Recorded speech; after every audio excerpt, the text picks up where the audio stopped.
ఈ మలబద్ధకం సమస్య రావడానికి చాలా రకాల కారణాలున్నాయి. ఏంటంటే సరైన నిద్ర లేక, సరైన ఆహారం లేక ఇవి కారణాలవుతున్నాయి. అలాగే మనం తీసుకున్నటువంటి ఆహార పదార్థాలు, జీవిస్తున్నటువంటి జీవన శైలి ఇవన్నీ కారణాలవ్వచ్చు. ఏది ఏమైనా ఎందువల్ల మలబద్ధక సమస్య వస్తుంది? రావడానికి గల కారణాలేంటి? దానికి గాను పరిష్కార మార్గాలేంటి? అలాగే మరి ఆయుర్వేద వైద్య విధానంలో ఎలాంటి వైద్య చికిత్సా పద్ధతులు ఉన్నాయి అనే విషయాలన్నింటినీ సవివరంగా సహేతుకంగా తెలుసుకుందాం.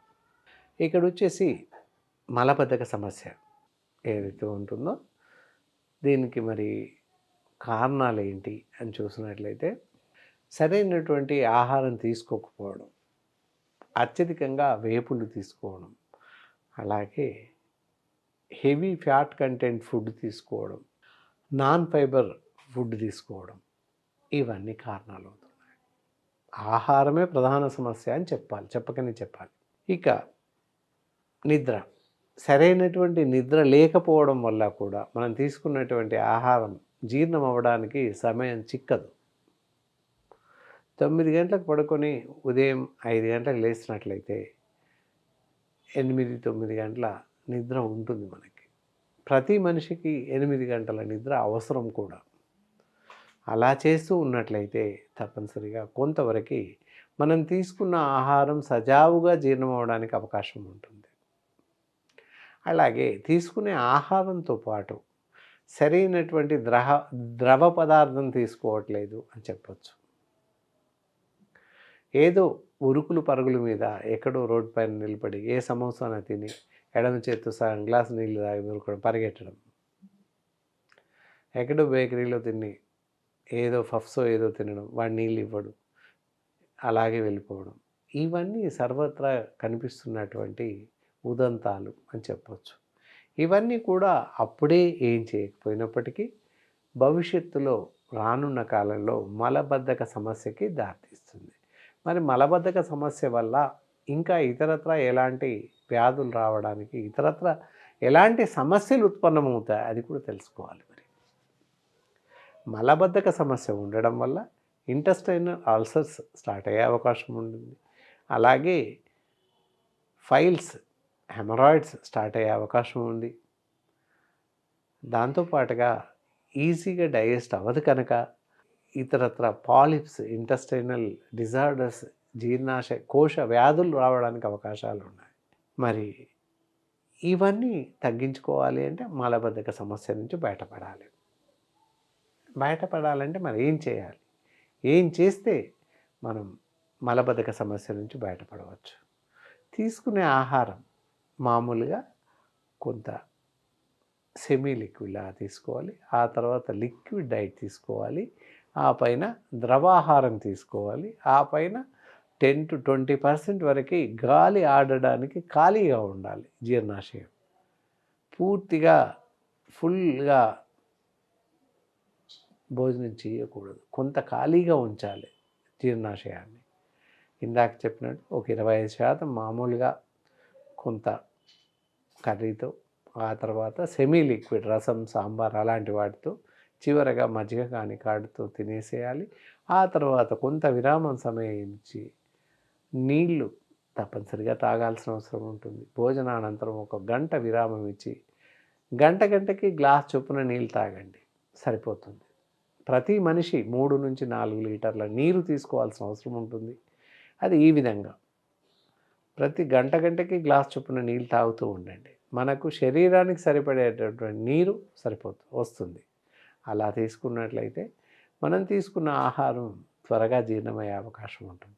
మళ్ళీ తీసుకునే ఆహారం కూడా ఎలాంటిది తీసుకోవాలి, ఎలాంటిది తీసుకోకూడదు.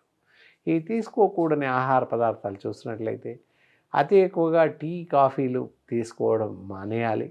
దాంతోపాటుగా రోడ్ సైడ్ లభించేటటువంటి ద్రవ పదార్థాలు లేదా టిఫిన్ సెంటర్లో లభించేటటువంటి టిఫిన్స్, బేకరీ ఐటమ్స్ ఇలాంటివన్నీ కూడా పూర్తిగా మానేయాల్సిన అవసరం ఉంటుంది.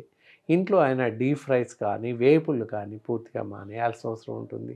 అలాగే అన్ని రకాల శీతల పానీయాలు మానేయాల్సిన అవసరం ఉంటుంది. దాంతోపాటుగా పన్నీర్ ఈ మధ్య కాలంలో పన్నీర్ బయటే కాకుండా ఇంట్లో కూడా పన్నీర్ కర్రీ కానీ పన్నీర్ దోశ ఇలాంటివి తయారు చేసుకొని తినడం పరిపాటిగా సాధారణంగా మారింది. కాబట్టి పన్నీర్ లాంటి ఆహార పదార్థం తీసుకోకూడదు.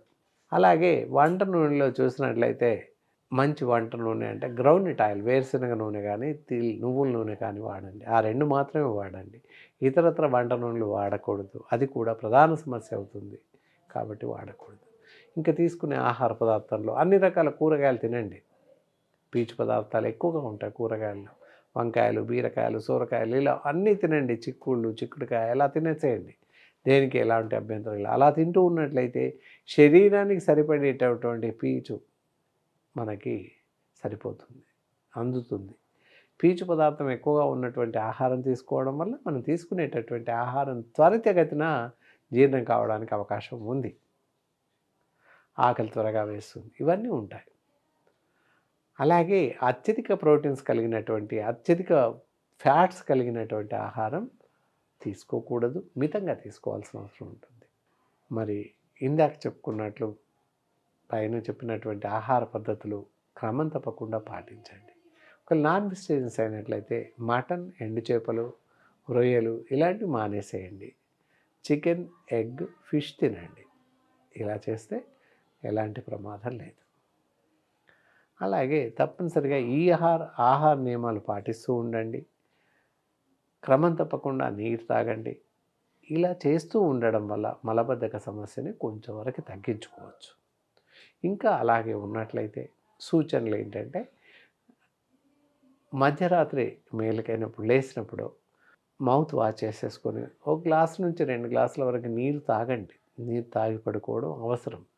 అలాగే ఉదయం లేవగానే నోరు కడిగేసి 1-2 గ్లాసుల నీళ్ళు తాగండి. అదే పనిగా బలవంతంగా బాటిల్ తాగాల్సిన అవసరం లేదు. ఎవరు ఎన్ని తాగితే అన్ని గ్లాసు నీళ్ళు, 2 గ్లాసులు అలా తాగండి. తాగి ఒక 5-10 నిమిషాలు అలా నడవండి. ఆ తర్వాత మోషన్స్ వస్తుంటాయి.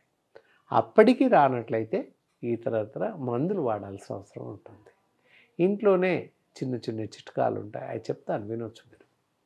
ఆముదం, వంట ఆముదం అని అందరికీ తెలుసు, దొరుకుతుంది. క్యాస్టర్ ఆయిల్ అంటే మామూలుగా షాపులలో అంతటా దొరుకుతుంది. ఆముదం ఇంట్లో పెట్టేసుకొని పెద్దవాళ్ళు అయితే ఒక 2 చెంచాలు రాత్రి తాగి పడుకోండి. అంతే. ఉదయం మోషన్స్ బాగా వస్తాయి. ఒకవేళ 2-3 సార్లకు మించి వచ్చినట్లయితే ఒక కప్పు మజ్జిగ తాగండి, సరిపోతుంది. అలా అంతేకాని ఏం కాదు. 3-4 డేస్కి ఒకసారి, మరీ 2 రోజులకు 3 రోజులకు వెళ్ళేవాళ్ళు ఖచ్చితంగా ఆముదం తీసుకున్నట్లయితే ఫ్రీ మోషన్స్, ఒంట్లో ఉన్నటువంటి చెడు విషవాయువులు, విష పదార్థాలు అన్నీ మోషన్ ద్వారా వెళ్ళిపోతాయి. మోషన్స్ ఫ్రీ అవుతాయి. అలా చేయండి. ఇక అప్పటికి మోషన్స్ వెళ్ళలేక లేదా ఆముదం వేసుకుంటే పడలేదు అనుకునే పరిస్థితి ఉన్న వాళ్ళకి ఎవరికైనా కూడా ఇక్కడ మోషన్స్ ఫ్రీ ట్యాబ్లెట్స్ అంటే కాన్స్టిపేషన్ తగ్గించడం కోసం ఇక్కడ మా వద్ద మోషన్ ఫ్రీ ట్యాబ్లెట్స్ ఉన్నాయి. ఈ క్యాప్సిల్స్ ఇవి ఉదయం రాత్రి పడుకునే ముందు 2 క్యాప్సిల్స్ వేసుకొని పడుకున్నట్లయితే తప్పనిసరిగా మీకు కాన్స్టిపెన్సీ బాధ నుంచి బయటపడే అవకాశం ఉంటుంది. ఎవరైనా కాన్స్టిపెన్సీ బాధ నుంచి బాధపడుతూ ఉన్నట్లయితే మమ్మల్ని సంప్రదించండి. అవసరం ఉన్నటువంటి ఇవే కాకుండా మీ శరీర తత్వాన్ని, నాడీని పరీక్షించి సరైనటువంటి ఔషధాలు సూచించడం జరుగుతుంది. ఈ కార్యక్రమం మీకు నచ్చిందని అనుకుంటున్నాను.